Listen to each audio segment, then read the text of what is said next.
تفسیر ضیاء القرآن جلد 4 24واں پارہ۔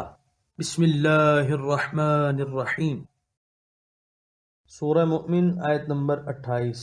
وقال رجل مؤمن من آل فرعون يكتم ایمانه اتقتلون رجلا ان يقول ربي الله وقد جاءكم بالبينات من ربكم وإن يك كاذبا فعليه كذبه وإن يك صادقا يصبكم بعد الذي يعدكم إن الله لا يهدي من هو مسرف كذاب۔ ترجمہ۔ اور کہنے لگا ایک مرد مومن جو فرعون کے خاندان سے تھا اور چھپائے ہوئے تھا اپنے ایمان کو، کیا تم قتل کرنا چاہتے ہو ایک شخص کو اس وجہ سے کہ وہ کہتا ہے میرا پروردگار اللہ تعالیٰ ہے، حالانکہ وہ لے آیا ہے تمہارے پاس دلیلیں تمہارے رب کی طرف سے؟ اسے اپنے حال پر رہنے دو، اگر وہ حقیقتاً جھوٹا ہے تو اس کے جھوٹ کی شامت اس پر ہوگی، اور اگر وہ سچا ہوا اور تم نے اس کو گزن پہنچائی تو ضرور پہنچے گا تمہیں عذاب جس کا اس نے تم سے وعدہ کیا ہے۔ بے شک اللہ تعالیٰ ہدایت نہیں دیتا اسے جو حد سے بڑھنے والا، بہت جھوٹ بولنے والا ہو۔ سورہ مؤمن آیت نمبر 28 کی تفسیر۔ قبطی قوم کا ایک فرد حضرت موسیٰ علیہ السلام پر ایمان لا چکا تھا، لیکن اس نے اپنی قوم کو اپنے ایمان سے آگاہ نہیں کیا تھا۔ اس نے جب سنا کہ فرعون حضرت کلیم کو قتل کرنے کا منصوبہ بنا رہا ہے تو اس نے ان کو اس ارادے سے باز آنے کی تلقین شروع کی۔ پہلے تو انہیں جھڑکا کہ تم موسیٰ کے در پہ آزار کیوں ہو؟ اس نے تمہارا کیا جرم کیا ہے؟ اس نے کون سی قانون شکنی کی ہے؟ محض اس لیے تم اسے قتل کرنا چاہتے ہو کہ وہ کہتا ہے میرا پروردگار اللہ تعالیٰ ہے، اور اس نے اپنے عقیدے کی حقانیت دلائل و معجزات سے ثابت کر دی ہے۔ تمہارا معاشرہ تو بڑا ترقی یافتہ ہے، تم ان کے ذاتی عقیدے میں کیوں دخل دیتے ہو؟ اس کو اس کے حال پر چھوڑ دو، اگر بالفرض وہ غلط کہہ رہا ہے تو خود ہی کیفر کردار تک پہنچ جائے گا، ہمیں اپنے ہاتھ اس کے لہو سے سرخ کرنے کی کیا ضرورت ہے؟ سورہ مؤمن آیت نمبر 29۔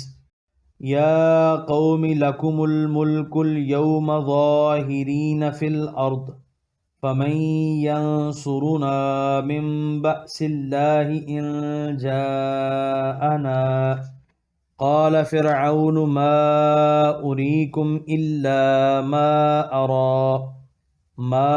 ارى وما اہدیکم الا سبیل الرشاد۔ ترجمہ۔ اے میری قوم، مانا آج حکومت تمہاری ہے، نیز تمہیں غلبہ حاصل ہے اس ملک میں، لیکن مجھے یہ تو بتاؤ کون بچائے گا ہمیں خدا کے عذاب سے اگر وہ ہم پر آ جائے؟ یہ سن کر فرعون کہنے لگا میں تو تمہیں وہی مشورہ دیتا ہوں جس کو میں درست سمجھتا ہوں، اور نہیں رہنمائی کرتا میں تمہاری مگر سیدھے راستے کی طرف۔ سورہ مؤمن آیت نمبر 29 کی تفسیر۔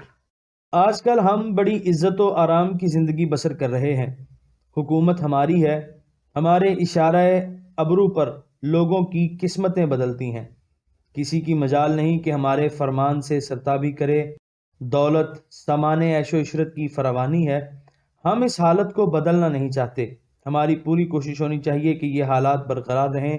اگر موسیٰ نعوذ باللہ جھوٹے ہیں تو خدا مصرف کذاب سے خود نپٹ لے گا، اور اگر وہ سچا ہے اور ہم نے اسے قتل کر دیا تو یاد رکھو خدا کا غضب جوش میں آئے گا اور عیش و عشرت کی یہ بساط الٹ کر رکھ دی جائے گی۔ اس لیے مصلحت کا یہی تقاضا ہے کہ ہم موسیٰ کو نہ چھیڑیں، اس کو اپنے حال پر چھوڑ دیں اور مفروضہ خطرات سے حواس باختہ ہو کر کوئی ایسی غلطی نہ کر بیٹھیں کہ خدا کے عذاب میں یوں گرفتار ہو جائیں کہ بچ نکلنے کی پھر کوئی صورت نہ رہے۔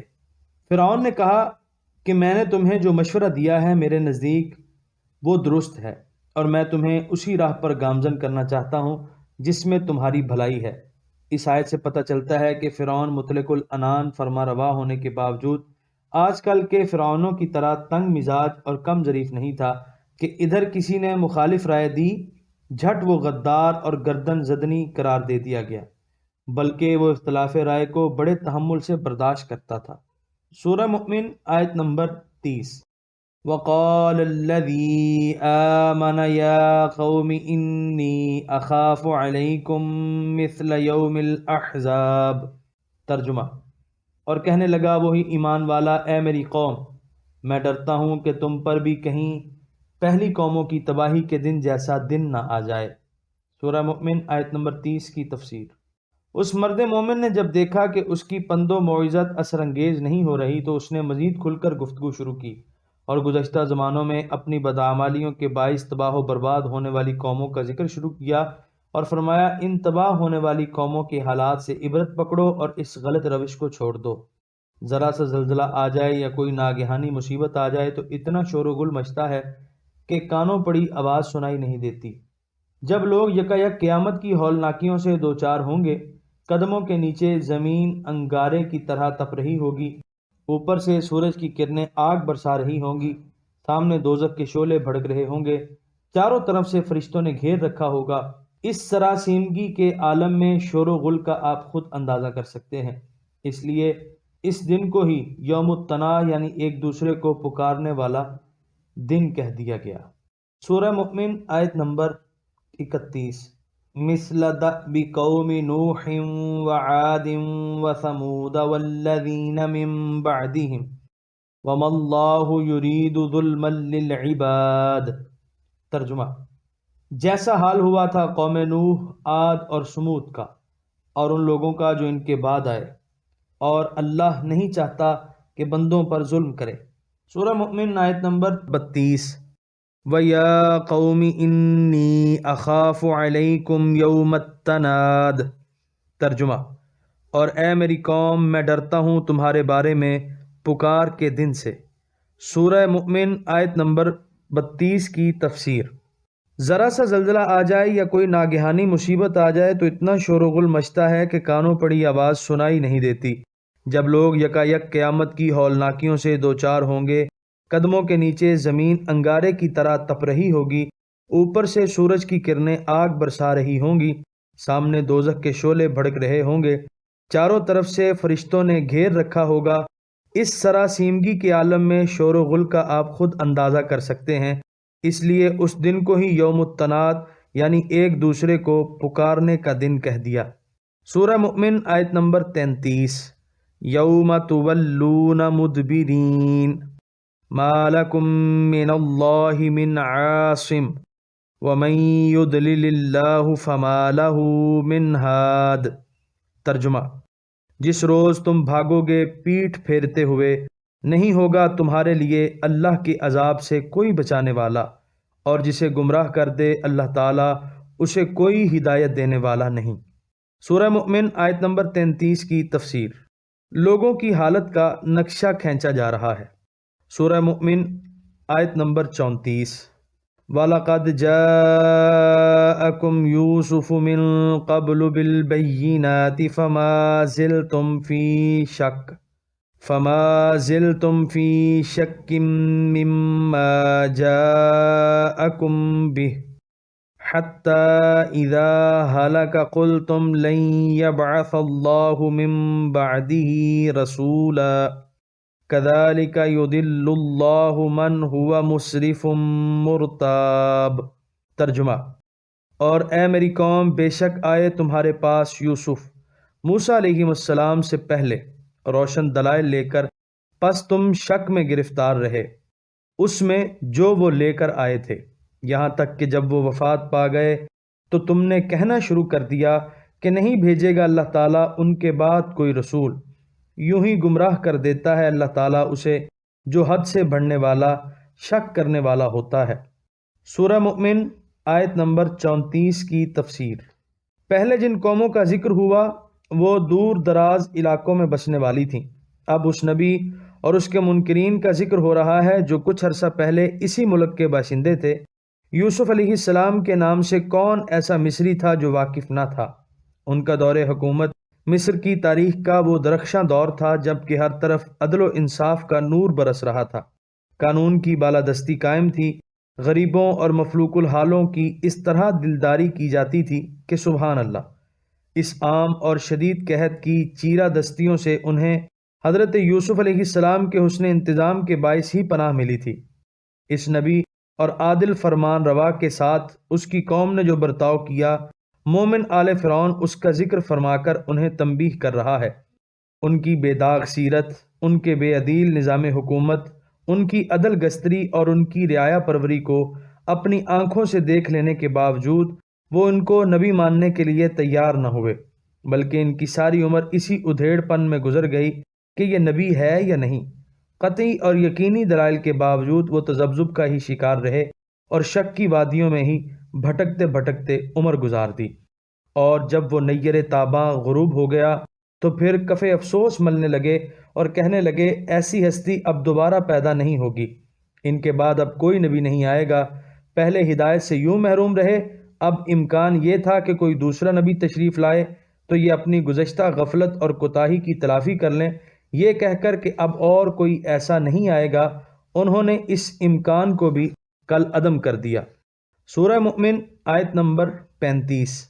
الذین یجادلون فی آیات اللہ بغیر سلطان اتاہم کبر مقتا عند اللہ وعند الذین آمنوا کذالک یطبع اللہ علی کل قلب متکبر جبار۔ ترجمہ۔ یوں ہی گمراہ کرتا ہے انہیں جو جھگڑتے رہتے ہیں اللہ کی آیتوں میں بغیر کسی معقول دلیل کے، جو ان کے پاس آئی ہو۔ یہ طریقہ بڑی ناراضگی کا باعث ہے اللہ کے نزدیک اور مومنوں کے نزدیک۔ اسی طرح مہر لگا دیتا ہے اللہ تعالی ہر مغرور اور سرکش کے دل پر۔ سورہ مؤمن آیت نمبر 35 کی تفسیر۔ آخر میں ایک اصول بیان فرما دیا کہ جس فرد یا قوم میں یہ تین عیوب پیدا ہو جائیں، ان کے ہدایت پانے کی کوئی امید نہیں رہتی۔ کوئی معجزہ، کوئی پند و نصیحت انہیں چاہے ضلالت سے نہیں نکال سکتی۔ وہ اندھیروں سے اتنے مانوس ہو جاتے ہیں کہ نور سے انہیں گھبراہٹ ہونے لگتی ہے۔ وہ تین عیب یہ ہیں۔ نمبر 1، مسرفن، حد سے بڑھنے والا، جو احکام و اوامر اللہ تعالیٰ نے دیے ہیں ان کی پابندی نہ کرنے والا، اسے ہزار سمجھایا جائے وہ اپنی حد سے باز آ جانے کا نام ہی نہیں لیتا۔ نمبر 2، مرتابن، وہ شخص جو شک کی بیماری کا مریض ہو، اس کے سامنے روشن دلائل کے انبار لگا دو، شک کے جراثیم اس کے ذہن سے نکلتے ہی نہیں۔ نمبر 3، من یجادل، جو اللہ تعالیٰ کی آیات میں بے جا تعویل کرتا ہے، ان میں عیب نکالتا ہے، تضاد ثابت کرتا ہے۔ جس فرقے میں یہ تین عیب ہوں خدا انہیں کبھی ہدایت نہیں دیتا۔ سورہ مؤمن آیت نمبر 36۔ وقال فرعون یا ہامان ابن لی صرحا لعلی ابلغ الاسباب۔ ترجمہ۔ اور فرعون نے کہا، اے حامان، بنا میرے لیے ایک اونچا محل، اس پر چڑھ کر میں ان راہوں تک پہنچ جاؤں۔ سورہ مؤمن آیت نمبر 36 کی تفسیر۔ فرعون نے جب یہ محسوس کیا کہ اس مرد مومن کی گفتگو حاضرین کو متاثر کر رہی ہے تو اس نے فوراً پینترا بدلا اور کہنے لگا کہ موسیٰ کی صداقت کو پرکھنا کوئی اتنا مشکل کام نہیں کہ ہم اس کے بارے میں پریشان رہیں اور کسی حتمی فیصلے پر نہ پہنچ سکیں۔ ابھی ایک بلند مینار تعمیر کرتے ہیں اور اس پر چڑھ کر موسیٰ کے خدا کا سراغ لگائیں گے۔ زمین پر تو کہیں ہے نہیں، اگر آسمان پر مل گیا تو ہم بھی مان لیں گے، اور اگر آسمان پر بھی اس کا سراغ نہ ملا تو پھر سب کو یقین ہو جائے گا کہ موسیٰ کی بات غلط ہے۔ پھر حامان کی طرف متوجہ ہو کر کہا، حامان، اے وزیر با تدبیر، یہ کام تم کرو، ہمیں ایک اونچا، بہت اونچا مینار تعمیر کر دو، اس پر چڑھ کر ہم آسمان پر چڑھنے کا راستہ دریافت کر لیں گے اور آسمان کا کونا کونا چھان ماریں گے۔ ضیاء القرآن جلد سوم سورہ قصص آیت نمبر 38۔ ہر وہ چیز جس کے ذریعے کسی جگہ تک رسائی حاصل کی جائے اسے سبب کہتے ہیں۔ یہاں اسباب سے مراد وہ راستے ہیں جو آسمان کی طرف جاتے ہیں، یا ان سے مراد آسمان کے دروازے جن کے ذریعے آسمان میں داخل ہوتے ہیں۔ سورہ مؤمن آیت نمبر 37۔ اسباب السماوات فاطلع الى الہ موسیٰ وانی لأظنہ کاذبا وَكَذَلِكَ زُيِّنَ لِفِرْعَوْنَ سُوءُ عَمَلِهِ وَصُدَّ عَنِ السَّبِيلِ۔ وما کید فرعون الا فی تباب۔ ترجمہ، یعنی آسمانوں کی راہوں تک پھر میں جھانک کر دیکھوں موسیٰ کے خدا کو، اور میں تو یقین کرتا ہوں کہ وہ جھوٹا ہے، اور یوں آراستہ کر دیا گیا فرعون کے لیے اس کا برا عمل، اور روک دیا گیا اسے راہ راست سے، اور نہیں تھا فرعون کا سارا فریب مگر اس کی اپنی تباہی کے لیے۔ سورہ مؤمن آیت نمبر 37 کی تفسیر۔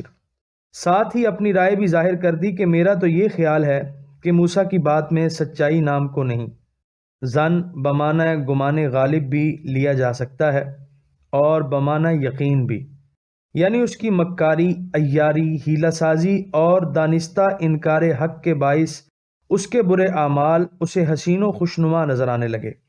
وہ انہی کے پیچھے پڑا رہا، اور جو ہیلہ سازیاں اس نے حضرت موسیٰ کے خلاف کی تھیں وہ سب خود اس کی تباہی اور بربادی کا سبب بنی۔ یہاں پر 24ویں پارے کا 9واں رکوع مکمل ہوا۔